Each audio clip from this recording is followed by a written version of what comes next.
topic is moving coil galvanometer.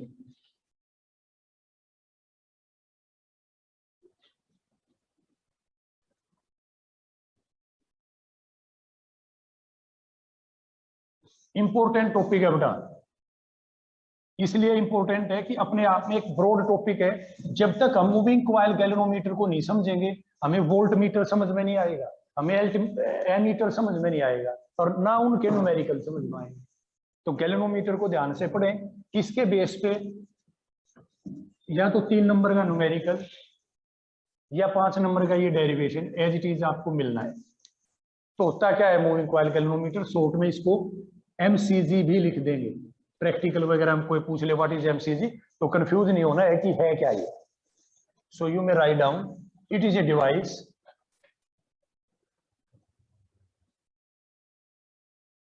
used to detect or measure. It is a device used to detect or measure the electric current.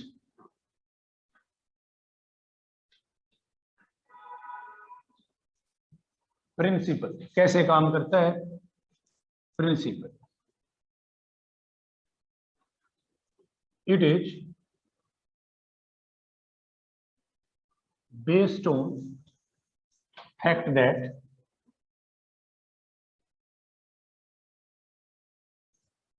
whenever a current carrying coil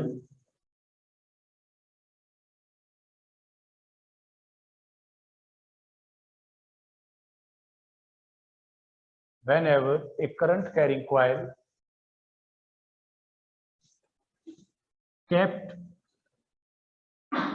in a uniform magnetic field,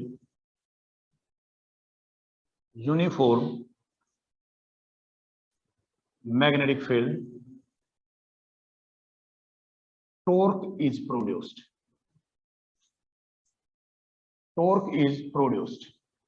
जब कभी किसी current carrying coil को हम magnetic field में रखते हैं तो torque generate होती है, कल पढ़ लिया था, उसी बेस पे ये काम कर रहा है। तो अब उसके सीधे डायरेक्ट रिजल्ट यूज होंगे। रिजल्ट जब याद होंगे, जब वो हम 2-3 बार लिख के देखेंगे, जो आज आप अभी लिख के दिखा रहे थे कई, तो है ना। कंस्ट्रक्शन होता क्या क्या है इसमें,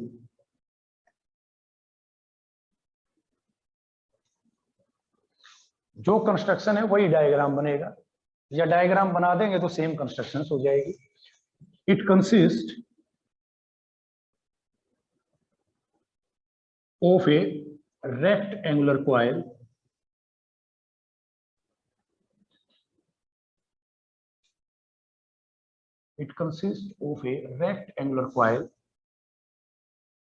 PQRS with n number of turns wounded over a non-metallic frame.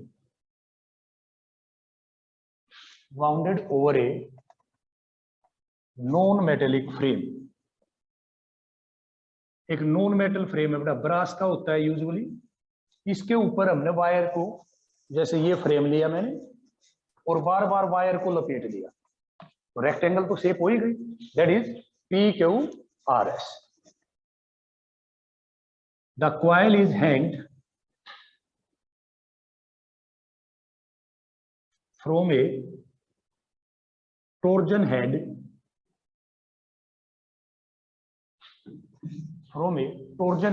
H. Coil को एक टॉर्जन हेड H से हैंग कर रखा है। टॉर्जन हेड बेटा जहां पे बिना किसी फ्रिक्शन के ये कॉइल यूं घूमती रहेगी। अब घूमती हुई नहीं दिख रही होगी आपको, ये यूं घूमती रहे भाई, यूं घूमती रहे। यहाँ पे एंकर दिया और ये आराम से चारों तरफ घूम रही है, ठीक है। तो इस हेड को बोला जाता है टॉर्जन हेड H। थ्रू, अब हैंग करने के लिए जो मटेरियल यूज किया है, ए फास्फोर्स या फॉस्फोर ब्रोंज वायर या स्ट्रिप। उसको हैंग करने के लिए स्पेशल मटेरियल का यूज किया। जिस मटेरियल की वायर से वो हैंग कर रखी थी वो ये है, फॉस्फोर ब्रोच। क्यों है अभी डिस्कस करेंगे, किसका क्या यूज है, इसी से क्यों हैंग किया। Now A concave mirror, a concave mirror M is used to measure the deflection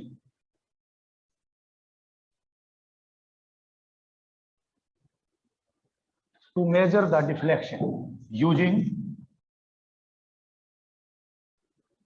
lamp and scale arrangement. एक मेथड होता है, ये हायर क्लासेस में आएगा, अभी डिस्कस करेंगे उसको।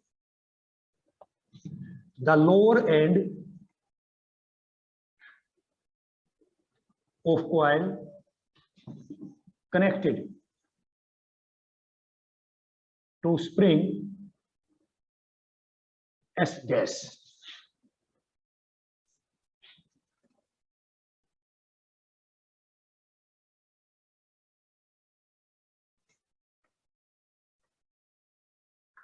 The whole arrangement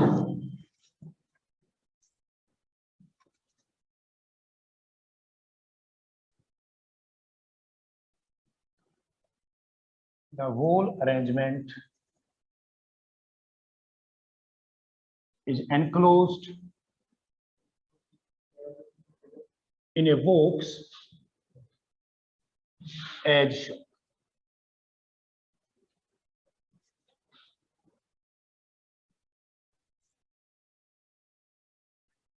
A uniform magnetic field is provided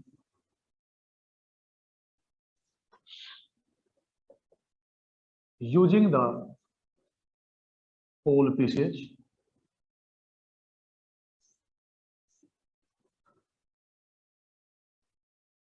a soft iron cylinder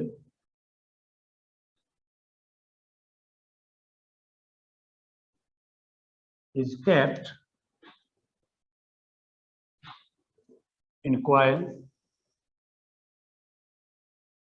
to provide radial field. इसके बाद अब हमने जो कंस्ट्रक्शंस थी वो लिख दी है, अब मैं डायग्राम बना रहा हूं। टू प्रोवाइड रेडियल फील्ड,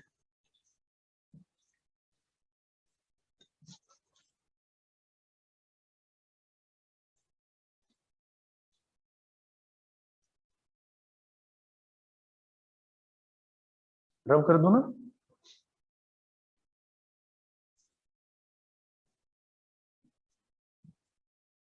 बेटा जो आपने अभी कंसीडर किया है कंस्ट्रक्शंस में, उसके अकॉर्डिंग अब हम डायग्राम बनाएंगे।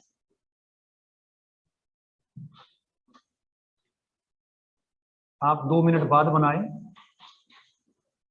मैं तो रब कर सकता हूं, शायद आपके लिए ऑप्शन ना हो। धनखड़ बेटे क्या जरूरत है फिर ऑफलाइन की, यहां बातें करनी है, वहां फ्री फायर खेल लिए। ये टॉर्जन हेड है एच,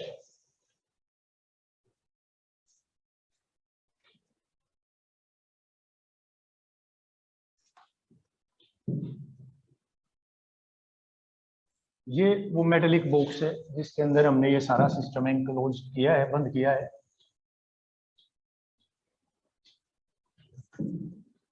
यहाँ पे रेक्टेंगुलर कॉइल है PQRS, इसके अंदर कई सारे नंबर ऑफ टर्न्स हैं।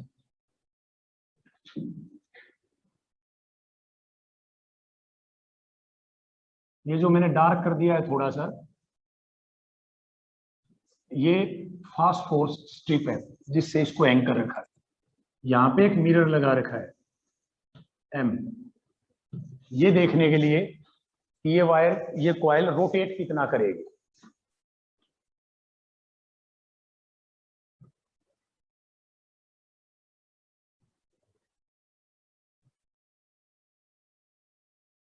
बहुत सारे नंबर ऑफ टर्न्स हैं।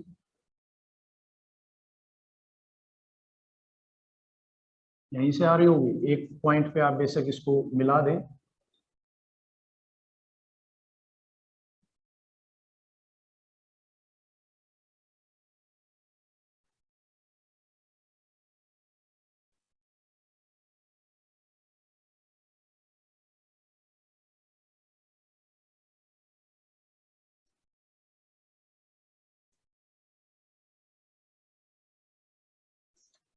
ये एस डैश स्प्रिंग है लोअर एंड पे, ताकि घूमने से टूटे ना। ये वायर है यहाँ पे, और एक ये वायर है यहाँ पे। यहाँ पे वो टर्मिनल है T1 T2, जहां से हम बाहर से इसके सर्किट के साथ कनेक्ट करते हैं। किसी भी मीटर को 2 पॉइंट पे जोड़ते हैं ना, ये वो टर्मिनल्स हैं T1 T2 जो हमें बाहर से दिखाई देते हैं, एक रेड कलर का, एक ब्लैक कलर का। यहाँ पे हमने एक मैग्नेट लगा रखी है north south to provide the magnetic field, और मैक्सिमम लाइंस इसके अंदर से पास करें, इसलिए यहाँ पे एक सिलेंडर रखा हुआ है, soft iron cylinder L, iron का सिलेंडर है। सॉफ्ट आयरन की प्रॉपर्टी होती है कि जो लाइन ऑफ फोर्स पास से भी जा रही होंगी ना, वो भी इसके अंदर से जाएंगे, जिसकी वजह से एंगल कितना बन जाएगा 90 degree to provide the radial field. ये सॉफ्ट आयरन का सिलेंडर, PQRS अपनी ये कॉइल,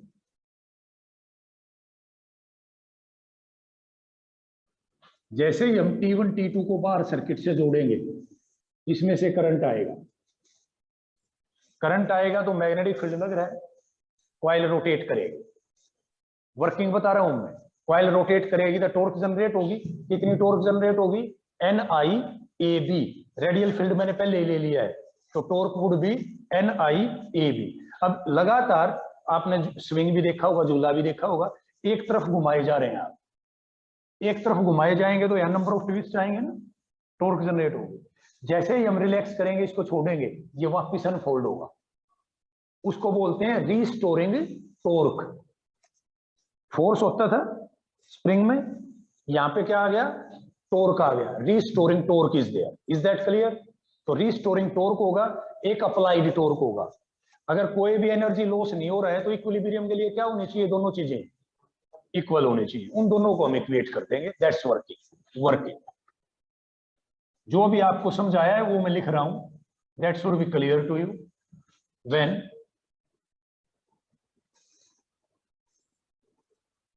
स्विच इज ऑन या सप्लाई इज ऑन, जैसे ही हम सप्लाई देते हैं,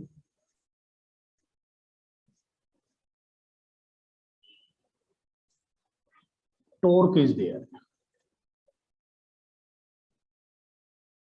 and is torque is equal to NIAB. If theta be deflection or twist, यानी ये रोटेट कितनी कर रही है, then the restoring torque is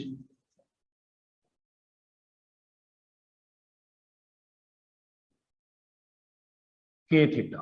बेटे टॉर्क तो प्रोपोर्शनल होगी ना थीटा के, उतनी ज्यादा टॉर्क जितना ज्यादा वो घूमेगा, so torque is K theta.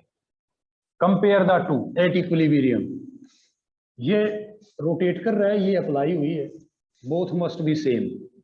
NIAB is equal to K theta,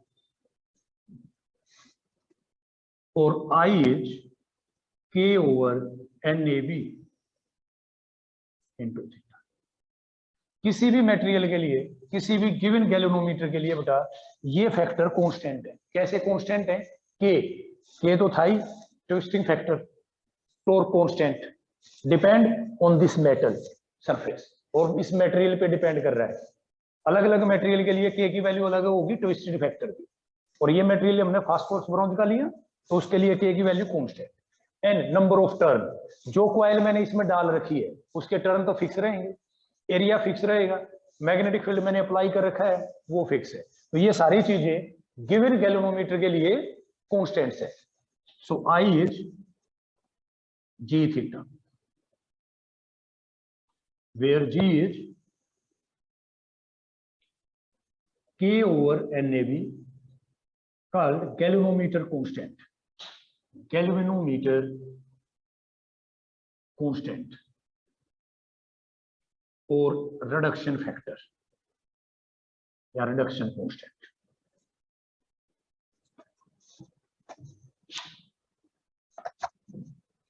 Clearly, I is equal to theta.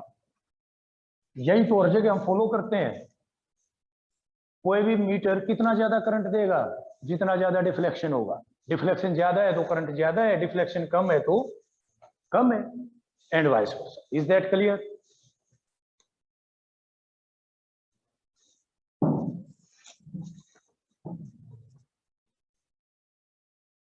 अब देखेंगे बेटा, जो भी ये आ गया ठीक है, I इक्वल टू थीटा आ गया। हमारा जो गैल्वेनोमीटर है वो कितना सेंसिटिव है, कितने अच्छे से काम करता है, कौन सा ज्यादा सेंसिटिव होगा, जो कम से कम वैल्यू को भी डिटेक्ट कर ले, यानी कम से कम करंट के लिए ज्यादा से ज्यादा डिफ्लेक्शन शो करे, वो बढ़िया होगा। भाई मैं ऐसे स्टूडेंट चाहता हूं जो कम से कम कहने में ज्यादा से ज्यादा काम करें, ज्यादा रिस्पॉन्स दें, तो वो सेंसिटिव हो गए। कई ऐसे हैं कुछ कह लो फर्क ही नहीं पड़ता, चाहे घर वाले कह लें, पड़ोस के कह लें, जब ना फर्क पड़ता है ना। कईयों को तो पिटाई से ही फर्क नहीं पड़ रहा। तो वो डिपेंड करता है उनकी इंडिविजुअल सेंसिटिविटी से। तो अब हमें पढ़नी है सेंसिटिविटी ऑफ ए गैल्वेनोमीटर।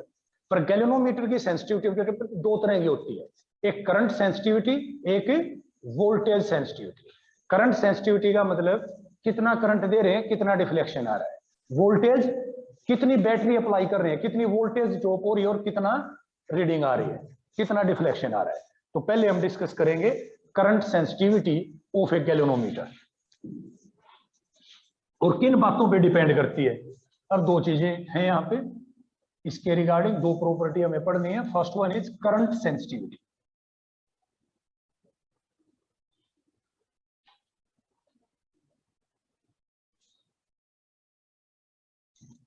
अभी मैंने पढ़ा कब सेंसिटिव होगा, थीटा की वैल्यू ज्यादा हो, करंट की वैल्यू कम हो। So it is defined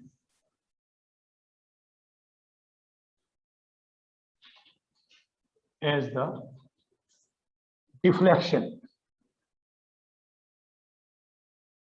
per unit current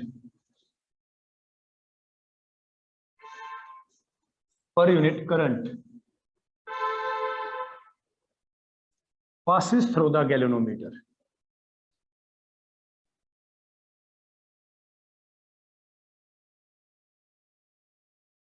कोई भी गैल्वेनोमीटर बेटे कितने करंट के लिए कितना डिफ्लेक्शन शो करता है, दैट इज IS। IS से लिखेंगे इसको, IS means current sensitivity and is theta over I, but I is G theta, so IS is theta over G theta 1 by G। अभी अभी हमने लिखा था NBA by K। G की value ध्यान है आप, यहां से ध्यान करें, किसी भी गैल्वेनोमीटर की करंट सेंसिटिविटी करंट पे डिपेंड नहीं करती। स्टूडेंट की सेंसिटिविटी सब्जेक्ट पे डिपेंड नहीं करती, इंडिविजुअल है उसको, है ना, हेरिडिटी है। NBA मैं कुछ नहीं बदल सकता। क्लियर? किन बातों पे डिपेंड कर रही है। अब आपसे पूछा जाए on which factor current sensitivity depends, या how the current sensitivity can be increased, तो हम बता सकते हैं current sensitivity is increased by n by increasing number of turn. बार बार लपेटते रहो उसको, करंट सेंसिटिविटी बढ़ जाएगी। By applying the magnetic field, magnetic field कितना लग रहा है, उस पर हम कितनी फोर्स लगा पा रहे हैं, जिस पे मैं ज्यादा फोर्स लगा पा रहा हूं वो ज्यादा सेंसिटिव होता जाएगा। एरिया एंड के इसका कॉन्सेप्चुअल क्रिएट होता है, के को कम कैसे करें। फास्फोरस ब्रोंज हमने इसलिए यूज किया था क्योंकि उसका के ट्विस्टिंग फैक्टर कम है। कोई दूसरा मटेरियल लेते हैं तो के की वैल्यू बढ़ जाती है, जिसकी वजह से सेंसिटिविटी घट जाती है। It's SI unit is division पर एम्पियर। बेटा थीटा की डिवीजन, कितने डिवीजन है? आई की ampere. It is increased by increasing number of turns, magnetic field and area of coil. Division per ampere while and increasing N, B and A and decreasing K. Sensitivity को increase करने के तरीके हैं, number of turns बढ़ा दें, magnetic field बढ़ा दें, area बढ़ा दें और के को डिक्रीज कर दें। पर बेटा ये चीजें हम एक लिमिट से ज्यादा नहीं कर सकते। कैसे नहीं कर सकते वो समझेंगे अब। ये कह रहे हैं ठीक है एन को बढ़ा तो दें, पर एन को हम बहुत ज्यादा बढ़ाएंगे तो साइज बड़ा हो जाएगा। मैग्नेटिक फील्ड एक लिमिट से ज्यादा हम अप्लाई नहीं कर सकते। हम कल परसों बात कर रहे थे कि अपने यहाँ सबसे बड़ी जो MRI है उसका फील्ड कितना है? 1.5 टेस्ला। गैल्वेनोमीटर छोटा सा, बहुत ज्यादा मैग्नेटिक फील्ड अप्लाई करने के लिए हमें ज्यादा कंज्यूम करना पड़ जाएगा, बहुत ज्यादा कॉस्टली पड़ेगा। एरिया बहुत ज्यादा नहीं बढ़ा सकते, इससे एक तो गैल्वेनोमीटर हैवी हो जाएगा, दूसरा जितना ज्यादा एरिया होगा उस पूरे पे रेडियल फील्ड अप्लाई करना मुश्किल होगा। हर जगह हमने तो कौन सी कंडीशन ली है कि रेडियल फील्ड है, हर जगह का एंगल कितना है? 90। अगर बहुत ज्यादा स्पेस होगा तो पूरे के ऊपर 90 डिग्री का एंगल मेंटेन करना मुश्किल होता जाएगा। तो बियॉन्ड ए लिमिट हम एन, बी और ए को नहीं बढ़ा सकते। Is that clear? तो आप वो भी एक स्टार लगा के लिख सकते हैं, the sensitivity can not be increased beyond a limit. Cause मैंने बता दिया, क्योंकि एन, बी और ए को बढ़ाते हैं तो बहुत ज्यादा बल्कि हो जाता है आपका गैल्वेनोमीटर, रेडियल फील्ड मेंटेन नहीं कर पाते एंड सो। दूसरा है voltage sensitivity.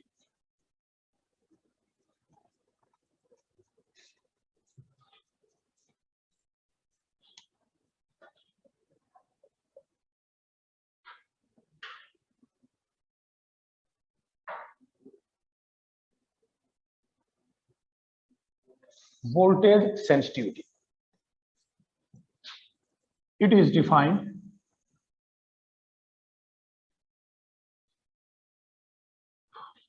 as the deflection per unit potential. That is Vs, the voltage sensitivity, is equal to theta over V or theta over IR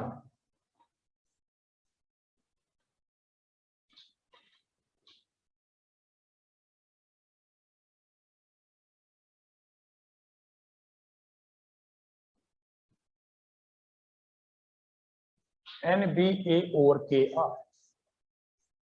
clear है ना? Basically Vs is Is by R।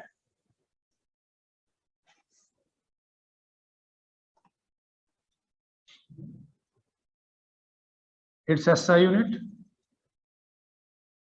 Division पर volt. और इसी के साथ एक conceptual बना जो 2-3 बार पूछा जा चुका है, can increase in current sensitivity.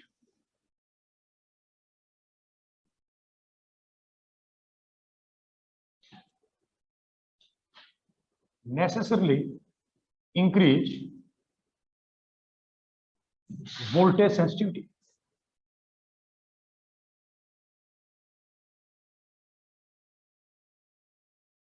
ये क्वेश्चन बड़ा गैल्वेनोमीटर के साथ या न्यूमेरिकल के साथ भी अटैच हो गया जाता है और कई बार आ चुका है। ये कह रहा है एक गैल्वेनोमीटर की हमने करंट सेंसिटिविटी बढ़ा दी, क्या उसकी वोल्टेज सेंसिटिविटी भी जरूरी है बढ़ेगी? इट इज मैंडेटरी कि करंट सेंसिटिविटी बढ़ाए तो वोल्टेज सेंसिटिविटी बढ़ जाए। बड़ा यूजुअली बढ़ती है पर जरूरी नहीं है। मान लिया मैंने, अब समझना इस आंसर को, फिर मैं लिख भी दूंगा। एक गैल्वेनोमीटर की करंट सेंसिटिविटी बढ़ाई, किसको बढ़ा के? एन को बढ़ा के। नंबर ऑफ टर्न बढ़ा रहा हूं तो करंट सेंसिटिविटी बढ़ेगी, पर बेटा वायर की लेंथ बढ़ गई, और लेंथ बढ़ गई तो रेजिस्टेंस भी बढ़ गया, तो हो सकता है वोल्टेज सेंसिटिविटी ना बढ़े। रूटीन में तो दिख रहा है हमें कि करंट सेंसिटिविटी बढ़ेगी तो वोल्टेज सेंसिटिविटी बढ़ेगी, पर एक तरीका ऐसा भी था करंट सेंसिटिविटी बढ़ाने का कि मैं नंबर ऑफ टर्न को बढ़ाता। नंबर ऑफ टर्न को बढ़ाऊंगा तो वायर की लेंथ बढ़ेगी, और वायर की लेंथ बढ़ेगी तो वायर का रेजिस्टेंस बढ़ेगा, और रेजिस्टेंस बढ़ेगा तो वोल्टेज सेंसिटिविटी नहीं बढ़ेगी। Is that clear? तो करंट सेंसिटिविटी को इंक्रीज करने से जरूरी नहीं है वोल्टेज सेंसिटिविटी भी इंक्रीज हो जाए, वो भी सकती है ना भी। Is that clear? लिख दो फिर इस बात को। नो, इट्स नॉट नेसेसरी, जरूरी नहीं है भाई।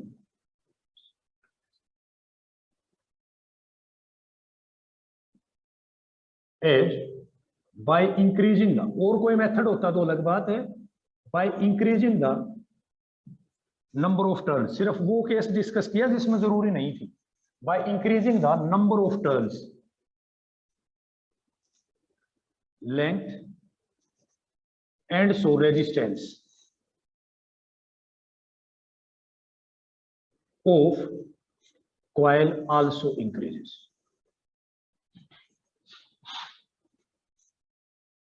क्योंकि अगर हम वोल्टेज सेंसिटिविटी बढ़ाने के लिए नंबर ऑफ टर्न्स का यूज करते हैं तो उसकी वजह से रेजिस्टेंस भी बढ़ जाता है, और रेजिस्टेंस बढ़ेगा तो वोल्टेज सेंसिटिविटी नहीं बढ़ेगी, कम होगी उल्टा।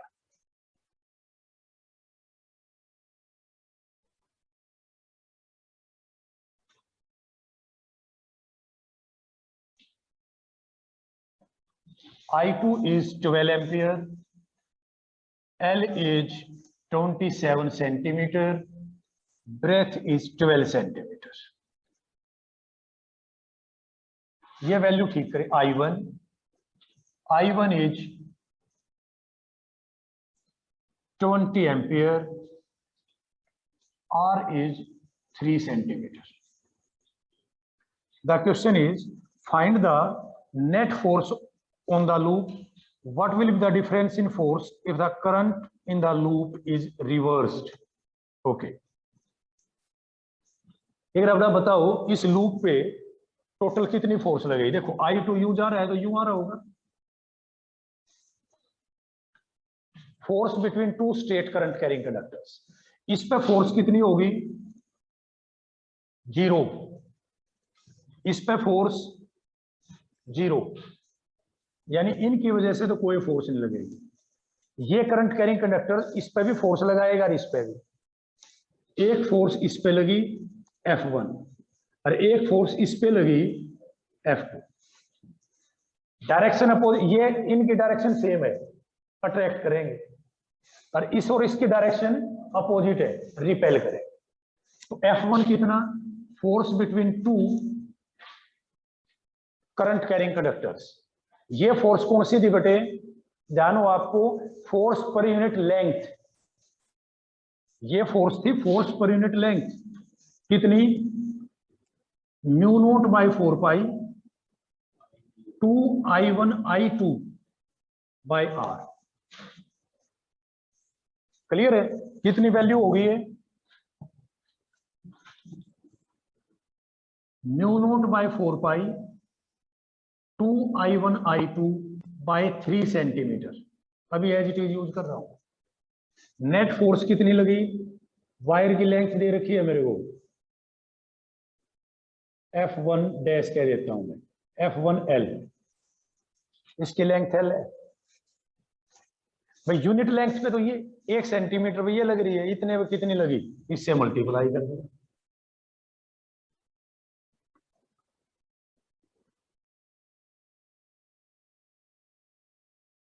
अभी वैल्यू नहीं रख रहा हूं। F2 कितनी लगी? इसी तरह से F2 dash similarly mu naught by 4 pi 2I1 I2 by, distance देखें बेटा, R प्लस B, दूसरी वायर का जो डिस्टेंस है वो है R plus B.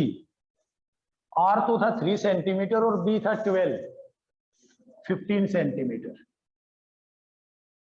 Into L। देख रहे what is the net force. No doubt ये वैल्यू ज्यादा होगी, पास है ना, ये फोर्स ज्यादा है ये कम है। So net force is F1 dash minus F2 dash. जो टर्म कॉमन है वो मैं कॉमन लिख रहा हूं, mu naught by 4 pi 2I1 I2 L 10 power minus 2 1/3 minus 1/50 और F is equal to 10 power minus 7 mu naught by 4 pi 2I1 12 20 L 27 centimetre by minus 2 sorry minus 2 divided by 10 power minus 2 into LCM लिया 5 minus 1 4। मेरे ख्याल से कुछ ज्यादा सा बचा नहीं, जो आएगा वो तो लिख ही दोगे। That's your answer.